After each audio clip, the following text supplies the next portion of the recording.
When I was pregnant, the tension with my furious mother-in-law reached its breaking point. The argument had taken a dark turn, and her sharp, cold words cut through me like a knife. My heart pounded as I stepped back. But before I could fully grasp what was happening, my enraged mother-in-law, her face twisted in fury, lunged forward with deliberate malice. The cruel woman shoved me with all her strength. I felt myself losing balance, tumbling down the grand staircase, each step sending searing pain through my body. My scream echoed through the hall. But what happened next was even more terrifying, leaving me frozen in shock and disbelief. My name is Ella Reed, and I'm 33 years old. I run a cozy cafe in the charming town of Maplewood, where the scent of freshly brewed coffee and warm pastries fills the air. For the past 2 years, I've been navigating life as a single mother after losing my husband Leo in a tragic car accident. The pain of his loss never truly goes away, but my 8-year-old daughter Sophie has been my anchor, my reason to keep going. Sophie's energy and laughter are like sunlight breaking through dark clouds, whether she's helping me in the cafe or exploring the nearby park. Her adventurous nature constantly reminds me of Leo. Yet, in the quiet moments when the cafe closes and it's just the two of us in our small house on the edge of town, I can't help but feel the weight of what we've lost. Running the cafe keeps me busy, but some days the loneliness is overwhelming. I've come to accept that this is my life now, working hard to provide for Sophie and keeping Leo's memory alive for her. But as I would soon discover, life has a way of surprising us when we least expect it. It was a crisp spring afternoon in Maplewood when Sophie and I decided to visit the park. The sun peeked through the clouds, casting soft light on the damp trails. Sophie loved to ride her bike full speed, her laughter echoing through the trees. I sat on a nearby bench, answering emails on my phone while keeping one eye on her. "Mom, watch this," Sophie called out, pedaling faster with one hand in the air. My heart skipped a beat as I glanced up. "Be careful, Sophie," I warned. But her confidence had taken over. Suddenly, her bike hit a patch of slick mud, and the handlebars wobbled. She screamed as she lost control. I dropped my phone and bolted toward her, my heart pounding. Before I could reach her, a man appeared out of nowhere, moving swiftly to catch Sophie just as she was about to hit the ground. "I've got you," he said in a steady, reassuring voice, gently setting her on her feet. Sophie clung to him, her wide eyes brimming with gratitude. "Are you okay, sweetheart?" I asked, pulling her into a tight hug. She nodded and turned to her savior with a smile. "He saved me, Mom." The man smiled warmly, brushing dirt from his jacket. He looked to be in his late 30s, with kind eyes and a relaxed demeanor. "I'm just glad I was nearby," he said. "I'm Jack, by the way." "Ella," I replied, still catching my breath. "And this is Sophie." "Thank you. I don't know what would have happened if you hadn't been here." "If it's no trouble," Jack said modestly. "Kids are fearless, aren't they?" Quote. From that day, Jack began appearing more often in our lives. At first, it seemed coincidental, an occasional wave at the park or a quick chat while Sophie played. But soon his visits became more intentional. He started dropping by the cafe for coffee, staying to chat as Sophie eagerly shared her latest adventures. Sophie quickly nicknamed him Trail Jack after learning he loved hiking and exploring the nature trails around Maplewood. Over time, his easygoing nature and genuine kindness began to break down my guarded walls. Jack's presence in our lives grew steadily. One day, he suggested we grab coffee together somewhere other than my cafe. Hesitant but curious, I agreed. That simple coffee outing turned into dinner and soon long conversations that stretched into the late hours of the night. Jack wasn't just kind. He listened.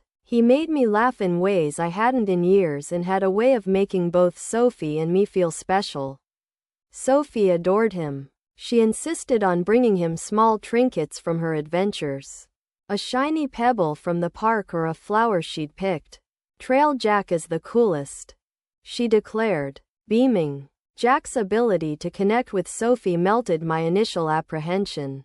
He listened intently to her stories, played catch with her at the park, and even helped her build a birdhouse for the backyard. Slowly but surely, he became a part of our little world. One Saturday, Jack invited us to his cabin just outside Maplewood. It was a cozy, rustic place surrounded by tall pines, with a porch that overlooked a serene lake.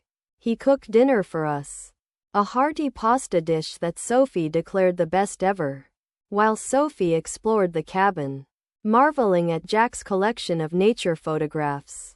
Jack and I sat on the porch sipping tea as the sun set. "I haven't felt this at peace in a long time," I admitted, my voice barely above a whisper. Jack smiled, his gaze soft. "You deserve peace, Ella. You and Sophie both." As the weeks turned into months, our bond deepened. Jack became a steady presence in our lives, planning little surprises like leaving wildflowers on my cafe counter or bringing Sophie her favorite cookies. He even attended Sophie's school play, surprising her with a bouquet of daisies. The way her face lit up made my heart swell. As the months passed, Jack became a constant source of joy for Sophie and me. He wasn't just part of our lives anymore. He felt like family. One crisp autumn evening, he invited us back to his cabin for what I thought was a quiet dinner. Sophie was unusually excited, her energy bubbling over as she kept saying, "Mom, you're going to love tonight." When we arrived, I noticed the backyard was decorated with strings of fairy lights that sparkled against the darkening sky. A small fire crackled nearby, and the table was set with dishes I recognized as my favorites. My heart skipped a beat, but I brushed it off, not wanting to read too much into it. Jack led me to the center of the yard, where he stood beneath a canopy of lights. Sophie dashed ahead, taking a seat by the fire and grinning from ear to ear. Jack reached for my hands, his eyes meeting mine with a look so sincere it made my breath catch.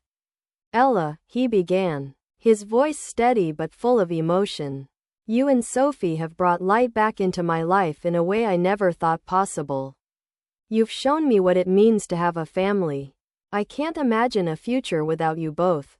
Tears welled in my eyes as Jack knelt down, pulling a small velvet box from his pocket. He opened it to reveal a delicate silver ring adorned with a small sapphire. "Will you marry me?" he asked, his voice trembling slightly. Before I could speak, Sophie leapt up and shouted, "Say yes. Mom, please say yes." I laughed through my tears and pulled Jack to his feet. "Yes, Jack. 1,000 times yes." Quote. Sophie squealed with joy, throwing her arms around us. "We're going to be a family," she said, her face glowing with excitement. That night, under the canopy of twinkling lights and with Sophie's laughter echoing around us, I felt something I hadn't in a long time. Hope. Jack wasn't just someone who had saved Sophie that day in the park. He had saved us both. Soon after our engagement, Jack couldn't wait to share the news with his family. I was nervous, but I wanted to make a good impression. Jack's mother, Clara, lived in a grand estate on the outskirts of Maplewood, a stark contrast to our simple, cozy lives. From the moment I stepped through the tall oak doors of Clara's mansion, I could feel her disapproval. Clara greeted us with a handshake that was firm but cold, her sharp eyes scanning me as though she were searching for a flaw. "So you're Ella," she said, her tone clipped. "Jack's mentioned you."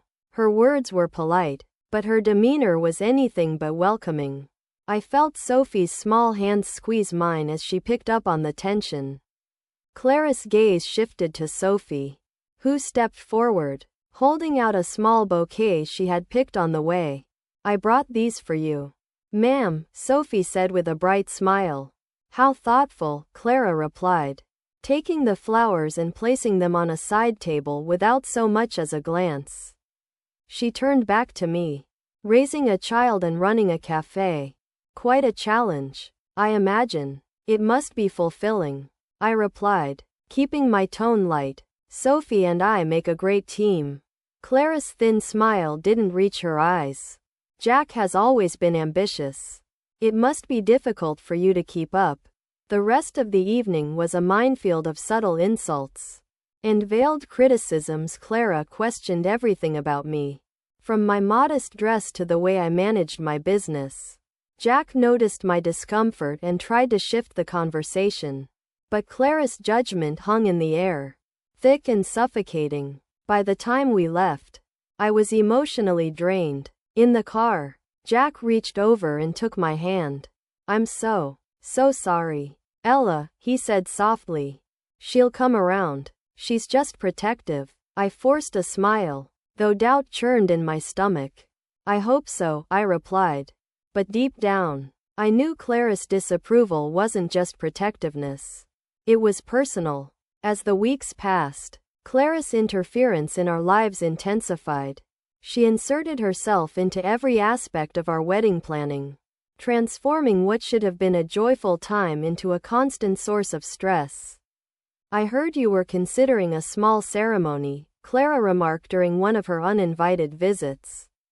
That simply won't do. Jack deserves a grand celebration, something befitting his stature. Without waiting for my input, she began listing extravagant venues and services, all far beyond what I had envisioned or could afford. When I showed her my dream wedding dress, simple, timeless, and perfect, she wrinkled her nose. It's fine, she said dismissively, but Jack's bride should wear something more sophisticated. This wedding will have important guests. After all, reluctantly, and for Jack's sake, I selected a more ornate dress that didn't feel like me at all. Jack noticed my disappointment. You're going to look beautiful no matter what, Ella, he assured me. Don't let her ruin this for us. Despite his support, Clara's relentless criticism continued. She took control of the guest list, adding people I didn't even know, and frequently reminded me that I didn't come from their world. It's a shame you don't have more connections, she commented during a wedding planning meeting, her tone dripping with condescension. Jack has always moved in certain circles, and it might be hard for you to adjust. I clenched my fists beneath the table, fighting the urge to respond. Instead, I smiled tightly. Jack and I will find our own way. Clara's smile was icy. Let's hope so. Despite my growing frustrations, I tried to keep the peace for Jack's sake, but the cracks in my patience were beginning to show, and I knew it was only a matter of time before something gave. Amid the stress of wedding planning, Jack and I received unexpected news that brought us joy. We were expecting a baby. It felt like a fresh start, a symbol of the life we were building together.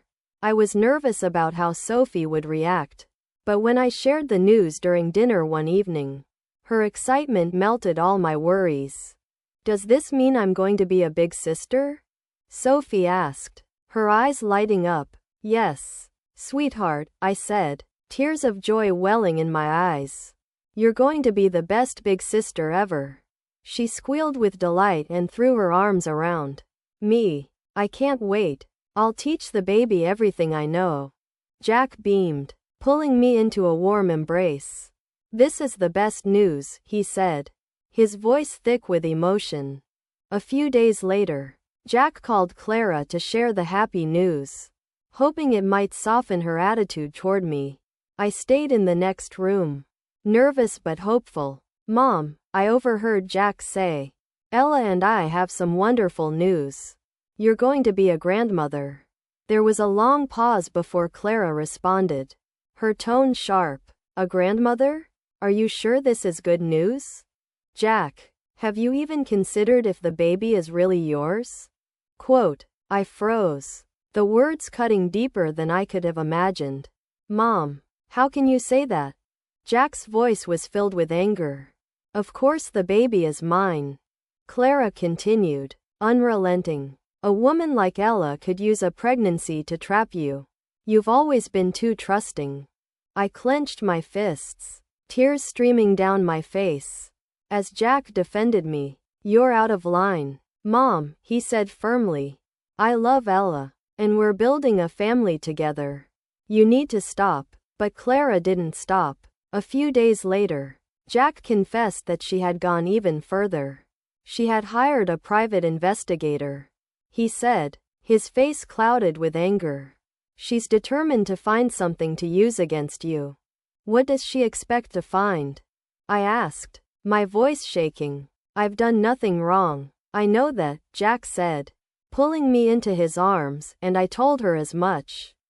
But she doesn't listen. She's determined to control everything. Knowing someone was digging into my past left me on edge. I began glancing over my shoulder everywhere I went, and the stress took its toll. Sophie noticed my unease and tried to cheer me up with her usual antics. But the weight of Clara's actions was undeniable. Despite the strain, Jack remained by my side, steadfast and supportive. We'll get through this, he promised. No matter what. Clara extended an invitation for dinner at her mansion, claiming she wanted to start fresh. Jack was optimistic, urging me to accept, but I couldn't shake the feeling that her motives weren't genuine.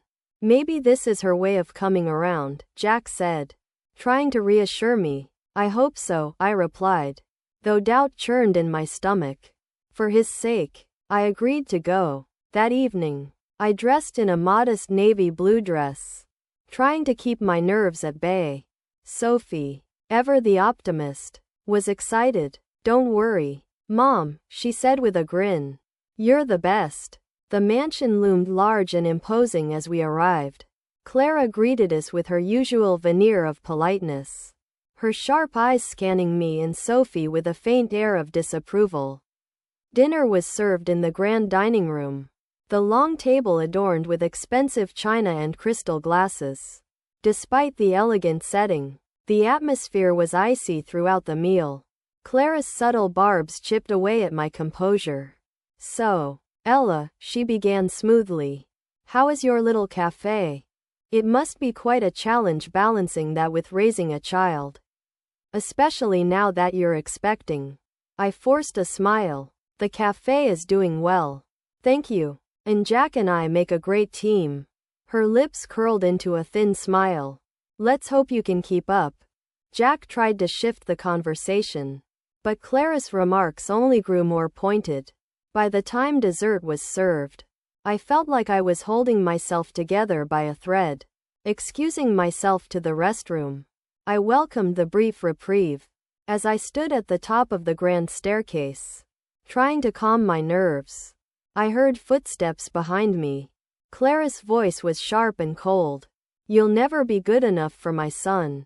I turned slowly, my heart pounding. I'm not trying to prove anything to you, Clara. Jack and I love each other, and we're building a family, whether you approve or not. Clara stepped closer, her eyes blazing with fury.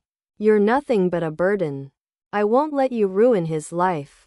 Before I could respond, Clara lunged forward. Her shove was deliberate, and I lost my balance, tumbling down the stairs. Each step I hit sent pain radiating through my body until everything went black.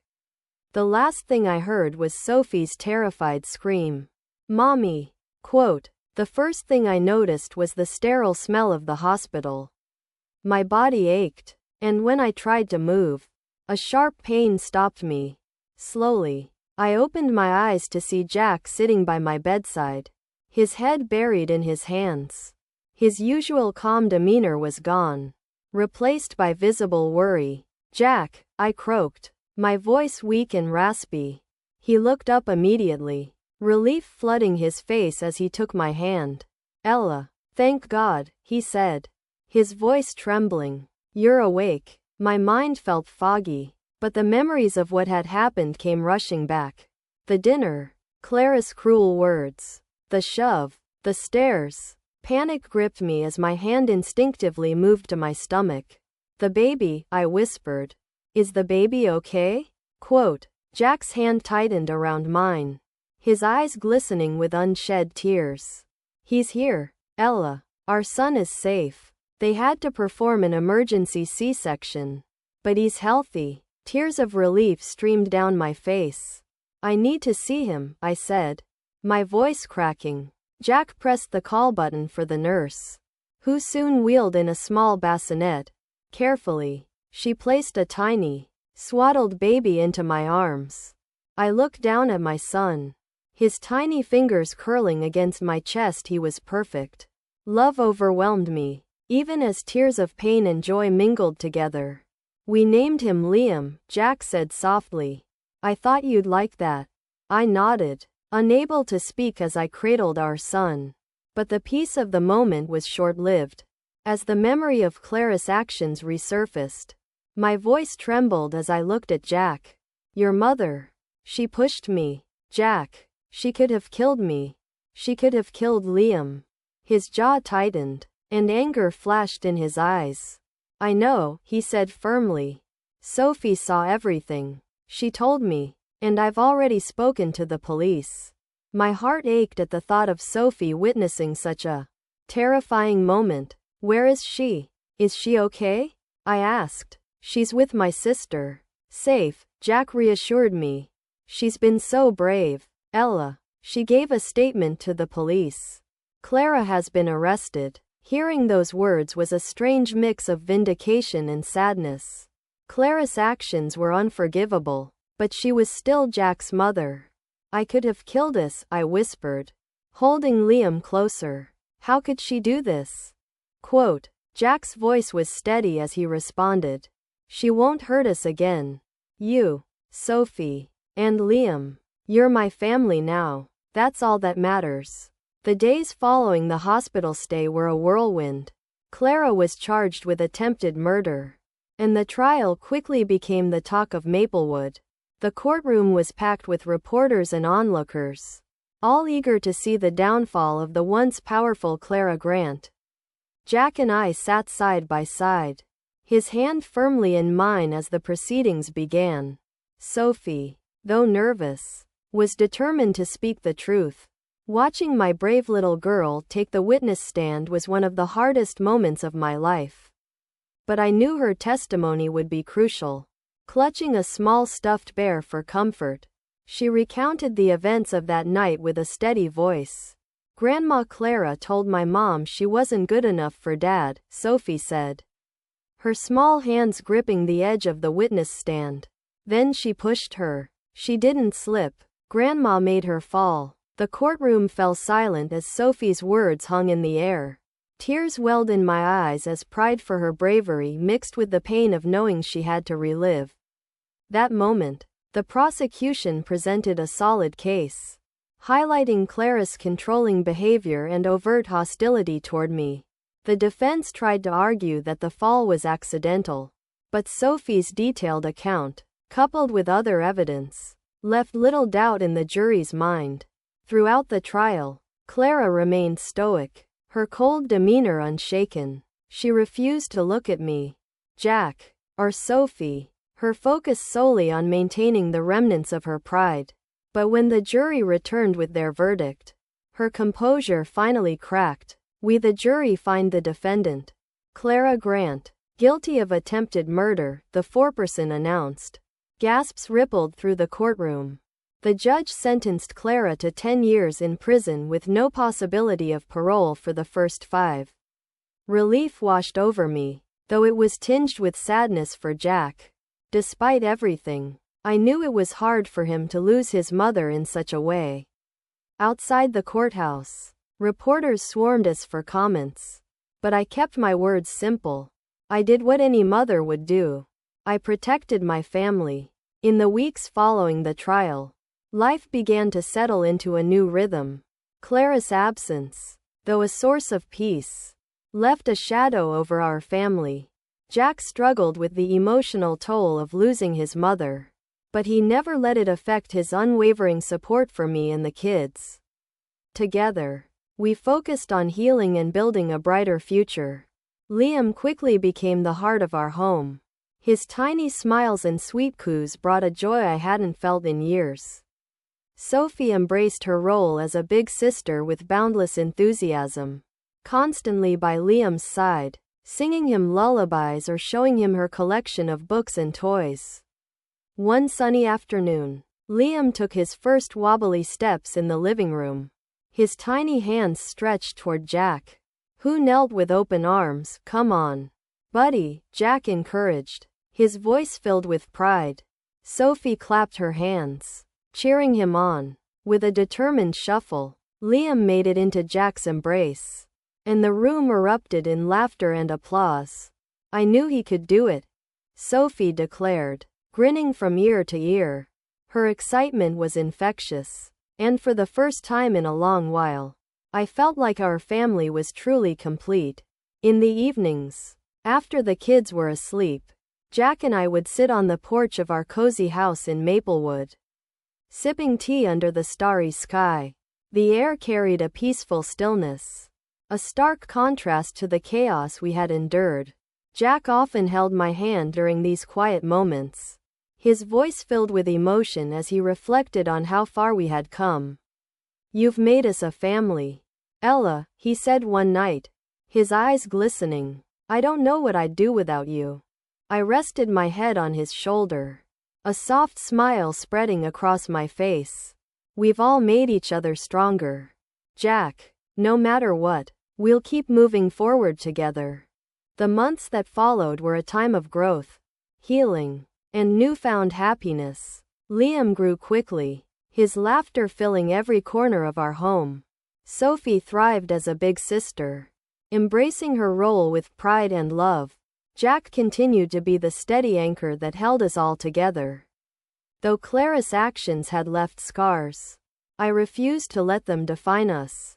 Instead, I focused on the life we were building, one filled with love, resilience, and hope. My cafe became busier than ever, and Jack often stopped by to lend a hand or surprise me with a bouquet of flowers, reminding me that I was never alone in this journey.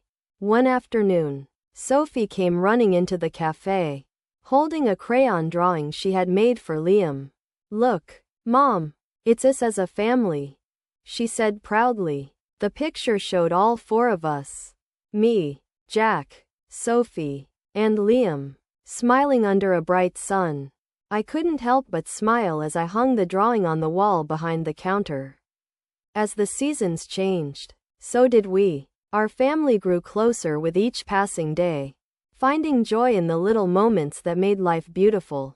We celebrated milestones, like Liam saying his first words and Sophie earning a certificate for her school project. Each event was a reminder of how far we had come and how strong we had become as a unit. One evening, as the rain softly pattered against the windows, I sat by the fire, cradling Liam in my arms while Sophie read aloud from her favorite book. Jack joined us, wrapping his arm around my shoulder, and I felt an overwhelming sense of gratitude. Reflecting on the past year, I realized how much we had endured. Grief, betrayal, and fear, but those challenges had shaped us. They had shown us our strength and brought us closer together.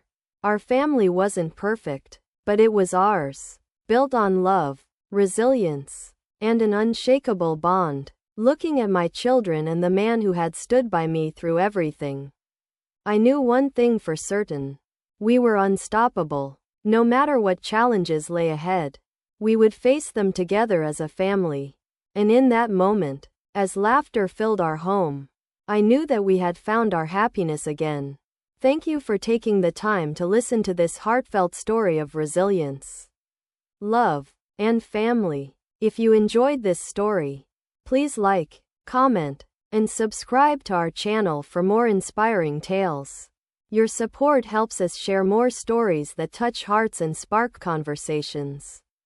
Don't forget to let us know your thoughts in the comments below. We love hearing from you. Stay tuned for more stories. And thank you for being a part of our journey.